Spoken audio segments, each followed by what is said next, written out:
Policy पर चर्चा करते वक्त हमें ये सोचना पड़ेगा कि पुरानी व्यवस्था में हमसे गलती कहाँ हो रही थी कि हमारा बच्चा परीक्षा को इतना लोड लेके चल रहा है कि हर घंटे में एक बच्चा सुसाइड कर रहा है। हमसे गलती कहाँ हो रही थी कि 20 साल लगातार मेहनत करता है शिक्षा व्यवस्था और बच्चा दोनों मिलके, उसके बावजूद 20 साल की मेहनत के बाद एम्प्लॉयर कहता है कि साहब 80% बच्चे हमारे एम्प्लॉय में नहीं है। तो गलती कहाँ हो रही थी उसको अगर हमने नहीं देखा तो शायद हम नई शिक्षा नीति के शब्दों में उलझ के रह जाएंगे और ये शब्द बहुत घातक है। भारत ये संकल्प करता है कि हम राष्ट्र के रूप में और हर एक राज्य के रूप में अपनी जीडीपी का कम से कम 6% एजुकेशन पर खर्च करेंगे।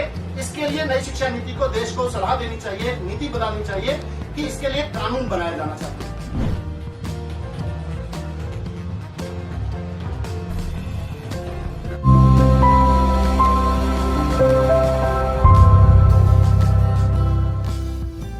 शिक्षा मंत्री आदरणीय मनीष सिसोदिया जी से आग्रह करूंगा कि अपने विचार। धन्यवाद निशंक जी और माननीय महामहिम राष्ट्रपति जी को नमस्कार के साथ मैं अपनी बात रखना चाहता हूँ। माननीय दिल्ली के उपराज्यपाल महोदय ने जो नई एजुकेशन पॉलिसी के बारे में दिल्ली सरकार की ओर से वक्तव्य रखा और उसमें जो उन्होंने विचार रखे उसे पूरी तरह से सहमत होते हुए उनकी बात को आगे बढ़ाते हुए अपनी बात कहना चाहूँगा। पर उनकी बात से मैं अंडरलाइन करूंगा कि ये हॉलिस्टिक और फ्यूचरिस्टिक सोच का ये नई एजुकेशन पॉलिसी जो है वो एक हॉलिस्टिक और फ्यूचरिस्टिक आइडिया है। ये अच्छी बात है। इस आइडिया को इम्प्लीमेंट करने के लिए उतनी ही गहराई से उतनी ही चिंतन करने के बाद एक प्लान बनाना पड़ेगा। आदरणीय शिक्षा मंत्री जी, केंद्रीय शिक्षा मंत्री जी और कस्तूरी रंजन साहब को भी बधाई देना चाहूंगा कि उन्होंने एजुकेशन के बारे में जो हमारे समाज में, देश में, दुनिया में अच्छी बातें कही जाती हैं, सोची जाती हैं, उन सबको बहुत तरीके से संग्रहित करके नई एजुकेशन पॉलिसी में संग्रहित किया है। आज ही के टाइम्स ऑफ इंडिया में एक खबर छपी है कि हमारे देश में हर घंटे में एक स्टूडेंट सुसाइड कर रहा है। 80% यूथ जो हमारा हायर एजुकेशन इंस्टीट्यूट से बाहर निकल के आता है उसको एम्प्लॉयबल नहीं माना जा रहा है। इंडस्ट्री, मार्केट, एम्प्लॉयर उसको ये मान रहा है कि जो एजुकेशन लेकर आने वाला यूथ है उसमें से 80% को वो नौकरी देने की स्थिति में नहीं है, उसको नौकरी देने की नहीं मान रहा। नई एजुकेशन पॉलिसी पर चर्चा करते वक्त हमें ये सोचना पड़ेगा कि पुरानी व्यवस्था में हमसे गलती कहाँ हो रही थी कि हमारा बच्चा परीक्षा को इतना लोड लेके चल रहा है कि हर घंटे में एक बच्चा सुसाइड कर रहा है। हमसे गलती कहाँ हो रही थी कि 20 साल लगातार मेहनत करता है शिक्षा व्यवस्था और बच्चा दोनों मिलके, उसके बावजूद 20 साल की मेहनत के बाद एम्प्लॉयर कहता है कि साहब 80% बच्चे हमारे एम्प्लॉयबल नहीं है। तो गलती कहाँ हो रही थी उसको अगर हमने नहीं देखा तो शायद हम नई शिक्षा नीति के शब्दों में उलझ के रह जाएंगे और ये शब्द बहुत घातक है। आज हमें तय करना चाहिए कि आज से बाद में इस देश में मैकाले का नाम नहीं लिया जाए। हमें 86 की पॉलिसीज में जो अच्छी चीजें लिखी, 86 से 20 के बीच में हमें मैकाले ने नहीं रोका था। हम 86 और 68 में लिखी गई अच्छी चीजों को लागू करने में नाकामयाब रहे हैं, मैकाले की वजह से नहीं, अपनी कुछ गलतियों की वजह से। उन गलतियों को हमें आज अगर हम चिन्हित नहीं करेंगे तो हम इस पॉलिसी के 40 साल बाद या 30 साल बाद फिर कोई पॉलिसी बनेगी और हम फिर कह रहे होंगे कि हम मैकाले की वजह से आज देश में है। 1968 में हमारे देश की शिक्षा नीति में लिख दिया गया था कि जीडीपी का 6% बजट हमें एजुकेशन पे खर्च करना होगा, लेकिन वो पॉलिसी आज तक लागू नहीं हुई। आज फिर हम अपनी पॉलिसी में एक बार लिख के खुश होना चाहते हैं कि हमने 6% लिख दिया और उसके बाद बजट की व्यवस्था हो जाएगी। नहीं होगी।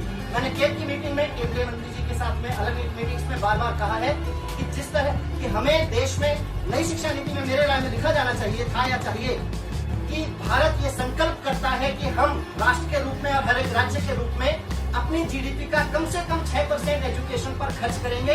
इसके लिए नई शिक्षा नीति को देश को सलाह देनी चाहिए, नीति बनानी चाहिए कि इसके लिए कानून बनाया जाना चाहिए। जिस तरह से देश में फिस्कल डेफिसिट के लिए कि हमारा न्यूनतम राजकोषीय घाटा क्या होगा उसके लिए हम कानून बना सकते हैं, तो हम देश के शिक्षा बजट के लिए भी कानून बना सकते हैं और हमें बनाना चाहिए। जब तक नहीं बनाएंगे मुझे नहीं लगता कि इस विशुद्ध थिंकिंग को हम लागू कर पाएंगे। हमने इस देश में इंक्लूसिव होने की बात कब नहीं की। हम कह रहे हैं कि हम रोट लर्निंग की व्यवस्था बंद करेंगे। हमने कब कहा था कि हम अपने विद्यार्थियों को रोट लर्निंग पढ़ाएंगे? हमने तो हमेशा यही कहा कि हम प्रयोग कराएंगे, हम प्रयोगधर्मी शिक्षा कराएंगे, लेकिन हम फेल रहे उसमें। क्यों फेल रहे? क्योंकि हमने अपने देश में बोर्ड आधारित वर्ष के अंत में ली जाने वाली परीक्षाओं पर आधारित शिक्षा का सिस्टम खड़ा किया है। जब तक हम इस 3 घंटे की परीक्षा के गुमान से नहीं निकलेंगे कि हम 3 घंटे में बच्चे की समझ का आकलन कर लेंगे, हम बार बार रोट लर्निंग के बाद पैदा करते रहेंगे। केवल शिक्षा नीति में लिख देने से कि हम रोट लर्निंग से से ऊपर उठेंगे काम नहीं चलेगा। ये हमने बहुत बार पहले भी दिखाया अपनी नीतियों में। हमें बोर्ड के शिकंजे से, बोर्ड की गुलामी से, परीक्षाओं की गुलामी से शिक्षा को मुक्त करना पड़ेगा। जब तक हम परीक्षाओं की गुलामी से शिक्षा को मुक्त नहीं करेंगे, हम कुछ भी अच्छी चीज हम अपनी शिक्षा नीति में लिखते नहीं होगा। वोकेशनल एजुकेशन आज बहुत बड़ी जरूरत है। 5% बच्चे अगर वोकेशनल एजुकेशन ले रहे हैं तो भारत जैसे विलोधर्मी राष्ट्र के लिए ये गलत चीज है। हमें 80% तक लाने का लक्ष्य रखना है, लेकिन कैसे रखेंगे? प्रधानमंत्री जी ने स्किल इंडिया का नारा दिया हुआ है। हमने जगह जगह बैचलर ऑफ वोकेशनल की डिग्रियां देनी शुरू की हैं, लेकिन आप देखिए कि हम बैचलर ऑफ वोकेशनल को कह रहे हैं। एक बच्चा जो वोकेशनल या स्किल चुनता है, हम उसको कह रहे हैं बहुत अच्छी बात कर रहे हो तुम, हम चाहते हैं स्किल इंडिया में आओ, हम चाहते हैं आप बैचलर ऑफ वोकेशनल लो, लेकिन हम आपको बीए के बराबर नहीं मानेंगे। हम बैचलर तो बोलेंगे। एक सामान्य हिस्ट्री में बीए करने वाला बच्चा यूपीएससी का एग्जाम दे सकता है। एक बैचलर ऑफ वोकेशनल की परीक्षा देने वाला, डिग्री लेने वाला बच्चा हमारे यहाँ उन तमाम नौकरियों के लिए योग्य नहीं माना जाता जिनके लिए एक सामान्य बीए बच्चे को मान लिया जाता है। अगर हम उसके बैचलर ऑफ वोकेशनल को 2 दर्जे की डिग्री मानते रहेंगे तो उसका सम्मान नहीं बढ़ पाएगा। जब तक हम इस चीज को ठीक नहीं करेंगे, वोकेशनल एक इज्जतदार, एक डिग्निफाइड सब्जेक्ट नहीं बनेगा, डिग्निफाइड चॉइस नहीं बनेगी। इस शिक्षा नीति में एक अच्छी चीज कही गई है कि हम अर्ली चाइल्डहुड पर ध्यान देंगे। 3 साल से लेकर 6 साल तक के बच्चों की शिक्षा पर हम बात करेंगे। ये अच्छी बात है। इसको राष्ट्रीय शिक्षा नीति में शामिल करना एक बहुत प्रोग्रेसिव फ्यूचरिस्टिक कदम है, लेकिन इसका इम्प्लीमेंटेशन प्लान उतना ही खराब बनाया जा रहा है जितना इसका अच्छा आइडिया है। अंतर देखिए राष्ट्रपति महोदय, अंतर यह है कि अमेरिका या यूरोप के उस देश में 3 से 6 साल बच्चे को अर्ली चाइल्डहुड में ट्रेंड टीचर द्वारा पढ़ाया जा रहा है, उसकी एक्टिविटी कराई जा रही है। हमारे यहाँ हम कह रहे हैं कि हमारे यहाँ आंगनबाड़ी वर्कर के हाथ में हम 3 से 6 साल के बच्चे को देंगे और वो उसकी अर्ली चाइल्डहुड केयर करेगी। ये अपने आप में एक डिजास्टर्स सपना। हमारे यहाँ हमारे 3 से 6 साल का बचपन अगर केवल और केवल आंगनबाड़ी वर्कर के हाथ में रहेगा, मुझे नहीं लगता कि फिर हम कोई बहुत अच्छा सपना देख पाएंगे। उसको सच करने की तो बहुत बड़ी बात है। हम सबको राष्ट्र के रूप में मिलकर इस शिक्षा नीति को, इस सपने को सच बनाना है, लेकिन बिना इम्प्लीमेंटेशन, बिना कमिटमेंट